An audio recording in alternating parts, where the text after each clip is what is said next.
Jacoby, we are Jalen and Jacoby. What is it that we do? We give the people what they want. LeBron James has another perceived slight that he is tweeting about, and James Harden had an emphatic statement about his Brooklyn Nets. But we start the show this Friday with last night's preseason action in the NFL. It was an absolute blowout, a trouncing. The Patriots have a quarterback controversy, but everybody looks good against the Eagles. Cam looked good. Mac Jones looked good. Jalen Rose, what do you think about Cam's performance first? I think if you Philly, you didn't lead the game saying fly Eagles fly by nothing you saw in that game. I'm happy for Cam Newton. We talked about the Patriots improving their roster this offseason. We wondered how he would look as a passer. I talked about them primarily being a rush team. They look like a balanced team. Now again, it's the preseason. Never overreact to that. As a Lions fan, I learned firsthand because I saw our team go undefeated in the preseason and go winless that same season. So I'm not going to overreact per se, but I was happy for Cam that he left last night's game with the ability to talk trash to the team that was getting on him about being the check down guy in practice. I mean, Cam didn't exactly go deep in this game, but he didn't have to. And Cam looked good. But you know who else looked good? Mac Jones. Like, they always say, like, if you have two quarterbacks, you don't have one.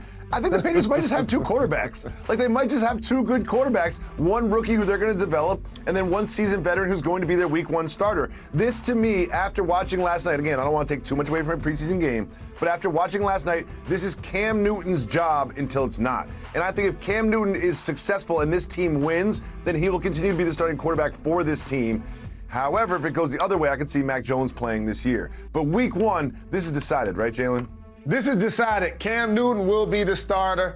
I think it was cemented in yesterday's game. And the key for any quarterback is to keep them upright. But for Cam, it's going to be the ability for them to run block. Is he going to do a lot more running and scrambling?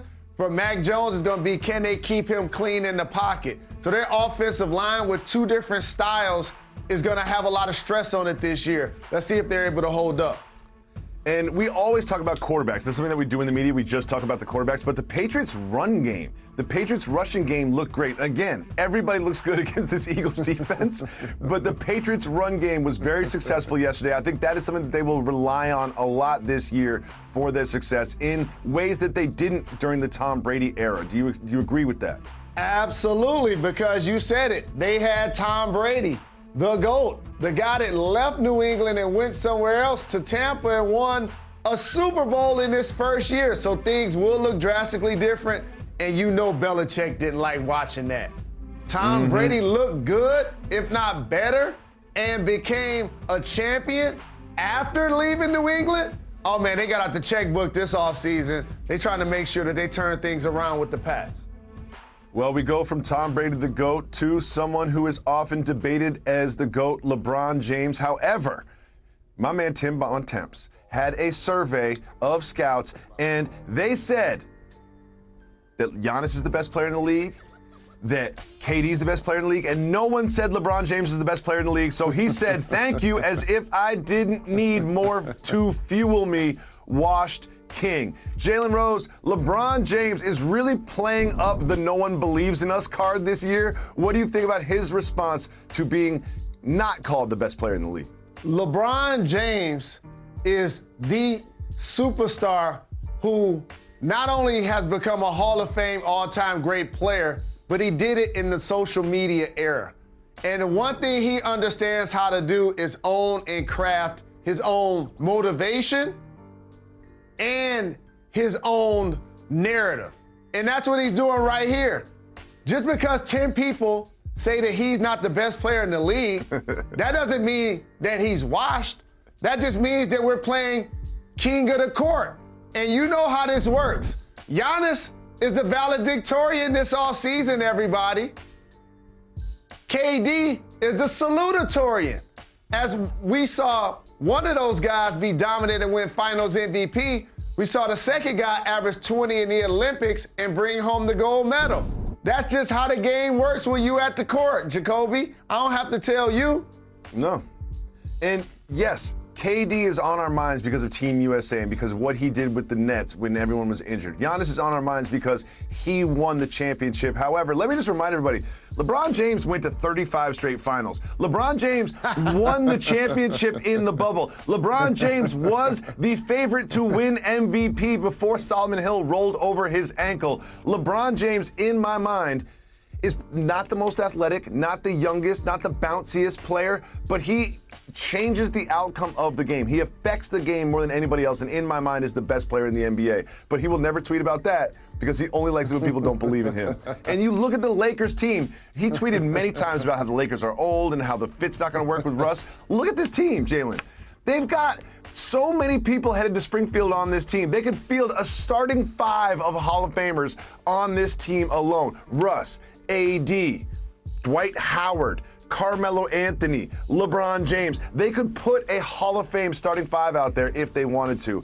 I believe in the Lakers. Vegas believes in the Lakers. Don't you believe they're favorites to at least come out of the West? Yes, yes, and yes. But also in LeBron's 3 years there, the first year he dealt with some injuries. They didn't make the playoffs. The second year, as you mentioned, they won a championship in the bubble. And then the third year, they got bounced in the first round. So while we're talking about age, and by the way, there are other great players, i.e. Kevin Durant, who are actually older than Russell Westbrook, I think the more important topic would be health. Because LeBron has missed some games, whether load management based on his age and or based on his injury history these last couple of years, not really throughout his career. And Anthony Davis has dealt with that his entire career. So that's going to be the key. Can they stay healthy? If they're healthy, they win the West. If the Lakers are healthy, they win the West. And James Harden in the Eastern Conference with the Nets said if his team is healthy, he said, quote, at full strength, nobody can beat us. I'm just going to leave it at that. Jalen Rose, what do you think about his emphatic statement about his Brooklyn Nets team? So you know who's not talking about next year? Giannis. Nope. He in Greece with the championship trophy, the finals MVP trophy. You know why? Because his team actually got it done this year. James Harden came up short. So did LeBron James. But here's the thing I want to say about James Harden. A fantastic player who's going to have a terrific year with the Nets. One of the most unique players that the league has seen. He has to perform better in closeout games. I'm looking deeper into the box score, sir. And in his last 6 closeout games, he's lost 5. Look at the field goal percentage. Look at the turnovers per game. Turnovers. The points per game are down. So now, why is that important to me? Because you go from being the guy with the Nets. You go from being the guy with the Rockets to a big 3 with the Nets. So now the pressure should be off of him, and he should be able to perform a lot better, at least a lot more efficient. When we look at these two teams, the Lakers and the Nets, in my mind, they're clear favorites to come out of their conference. And Vegas backs that up too. When you look at the numbers, they got the Lakers coming out of the West, and then there's a big gap, and they have the absolute Warriors actually as the second in the West. And in the Eastern Conference, when you look at the numbers, again, the Nets are favored to come out at just plus 100. Then there's a big gap to plus 325 for the Bucks to come out of the East. So these are clear favorites, but you mentioned it. There's one word that comes up when you look at these two teams, health. And James said it himself. He said, at full strength, no one can beat us. And you look at the Lakers, at full strength, no one can beat them. Do you expect a lot of load management, a lot of long absences to give extra time to come back from injury to guarantee health for these two teams in the playoffs? Great. I'm glad you went here. So each situation is going to handle it different. For the Lakers, you stagger LeBron and or AD to play with Russ or Russ to play with both of those guys out. With the Nets, it's going to be the exact same thing. If you want to rest KD or Kyrie, then that's going to be Harden. Or it's going to be 2 of the 3. Each of those squads are going to find ways to keep an anchor out there. And you know who the anchor's got to be? The guy of the big 3 that ain't won the championship yet. That's Russ with the Lakers, That's Harden with the Nets. Those are the guys that's going to be required to play the most games and play the most minutes throughout the regular season so that you can try to protect seeding and try to keep the other guys healthy. So many superstars on these two teams. I just want to see them healthy and play in the finals. Please, basketball gods, give that to us. We talked about the Nets a lot, but one thing we didn't talk about is the greatest offensive basketball player, not just in the game right now, but of all time. Jalen Rose, do you agree with Mr. Hill's assessment of Kevin Durant? I love Grant Hill. As a matter of fact, we're 13 and under AAU. We played against Reston, Virginia. We couldn't get the ball across half court. All the way through college where he beat my team every time, including the championship. I love him. Got his number in my phone. He always hooked me up when I go to Hawks games. However, when we watch the greatness of Kevin Durant, it's hard not to get enamored when you see him and say that he's the greatest scorer of all time. Now, he may be the most versatile scorer of all time. In particular, his ability to shoot the three with efficiency. That's what's going to separate him, is because he now stars in the three-point era. And when you look back at the history of the game, he's a player that has a legitimate chance to pass Kareem Abdul-Jabbar. So he's in the family of all-time great scorers, ain't no question. However, I got to get out the history books for everybody. There are unique buckets that have walked the face of this earth that have played in the NBA. So a line of demarcation, I'll go to 50-point games. Okay. The guys that have laced up sneakers, Jacoby, and have scored at least 50 points in NBA games.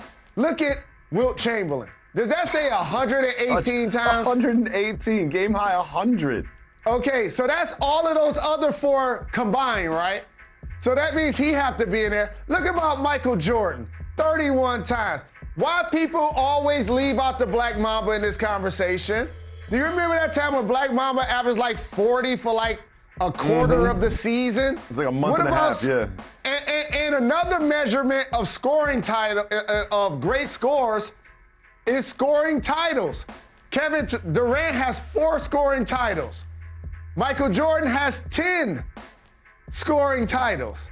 And so again, I know Kevin Durant is the most efficient 6'11", 7-foot scorer that we've seen, and he's going to go down in this conversation. But let's not dismiss the people that some of us have seen that have done it before KD. Absolutely, and I agree with you. KD deserves to be in this conversation, and there's a recency bias here because we watched what KD did with the Nets. I think people are celebrating Giannis this offseason, but forget what Kevin Durant did in this playoff run. Watch what he did with Team USA, and it looks different when you watch Kevin Durant play. It just looks different from anyone else we've seen before. His fluidity, his handle, his jumper, at his size and length, it looks different, so I can understand why those things would come out of Grant Hill's mouth. But I promise you, if you ask him again, if you texted him right now, Jalen, and said, do you really think Kevin Durant's the greatest offensive player of all time? He'd be like, no, I was just talking. That's what he would say. I promise you, he doesn't think of all time. And also, don't underestimate something else. And put the graphic back up there. There's something called career highs that I want y'all to pay attention to. Kevin Durant's career high is 54 points. Do you see Elgin Baylor's? You see Elgin Baylor's career high? I see Kobe's. I see Kobe's. Right? You see Kobe's career high? You see Wilt's career high? You see Michael Jordan's career high is 69 points, 69 points. Like there's been some people that have walked the face of this earth, ladies and gentlemen, that have been prolific scorers. You probably just didn't get a chance to see them with your own 2 eyes. And here's a word that I'm going to challenge young people not to say. Just because I'm a couple of years your elder and I don't agree with you, it doesn't mean that I'm hating. Oh man, that word gets used so wrong. We're not hating. We're just pointing out the facts that there have been people that have scored more 50-point games and had more higher career highs than the great Slim Reaper shooting trays from the suburbs, Kevin Durant. Jalen, time to turn our attention to the Dallas Cowboys. Now, Mike McCarthy earlier in the week said that Dak Prescott will not play in any preseason games, but Dak Prescott told someone yesterday reportedly that he will be ready week 1. Jalen Rose, they're playing the Tampa Bay Buccaneers week 1. Are you worried about Dak Prescott taking the field? I'm not worried about him taking the field in week 1.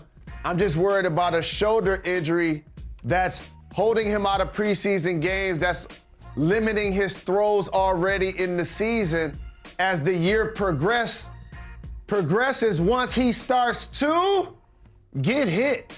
Because you know that's not happening right now, right?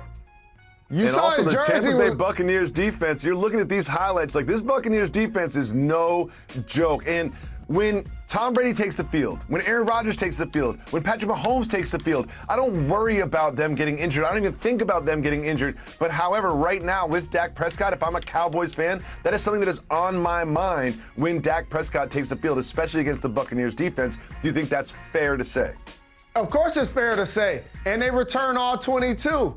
And when you think back to the Super Bowl, how many points did they hold the Chiefs to? You remember that? I wore a clown suit, Jalen Rose. I know had you to were. wear a That's why I'm clown asking outfit. you. I know exactly what happened in the Super Bowl. That's why I know I'm asking exactly you. what happened in the Super Bowl. They didn't score a Correct. touchdown. They didn't score a That touchdown. part. Correct. Not only did I wear a clown suit, my bank account took a hit that day too. It really did. So last night we watched the Patriots, and Jalen and I think that quarterback controversy is somewhat settled, where Cam Newton will be the starter. However, in the Bay Area with the 49ers and Kyle Shanahan, he does have 2 quarterbacks in Jimmy Garoppolo and Trey Lance. They face the Chargers this weekend in a preseason game. Do you think Lance can take over the starting position with a good performance? No. Mac Jones, Justin Fields, Trey Lance, I don't believe any of those guys start week 1. And that's actually good for the player in each of those circumstances. We've seen guys like Joe Burrow come in and start from day 1. Kyler Murray come in and start from day 1. I understand, but those circumstances were different. With each of these guys, I think you ease them in, and then you watch their progression, and then you look at the schedule, maybe around a bye week, maybe around the softness of the schedule, and then you say, this is our chance to insert them. That's what I think each of those situations are going to ultimately do. There are a handful of teams that seem to have a quarterback competition, and we always talk about their preseason performances and what they look like in these preseason games, but the number one variable that's going to decide who the starter is whether you win or lose. Whether you win or lose. If Cam Newton takes the Patriots to 4-0, guess what? He's the starter. Jimmy Garoppolo takes the 49ers to 5-0, he's the starter. But if things start to go left early in the season, you will see the quote-unquote backup quarterback turn into the quarterback. Jalen Rose, Dame Lillard had such a great season in Portland. He came on Jalen Jacoby. He was in the MVP conversation, but he dropped a new album. And what does Dame Lillard have, Jalen? Bars! Jalen Rose, Dame Lillard dropped an album. What does Dame Lillard have, Mr. Rose? Bars!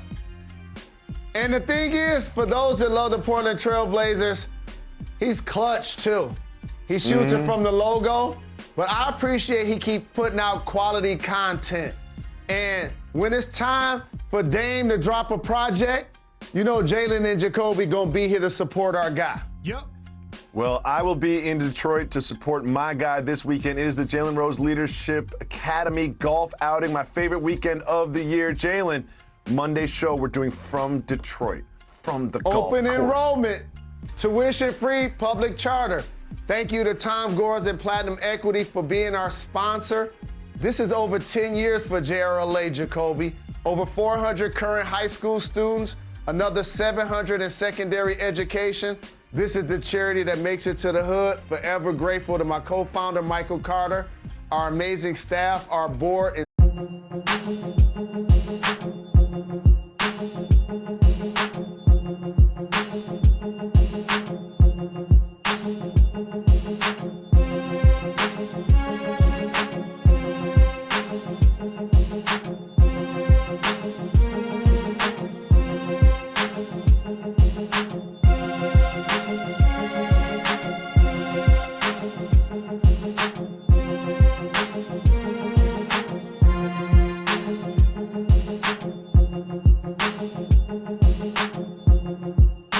Bye.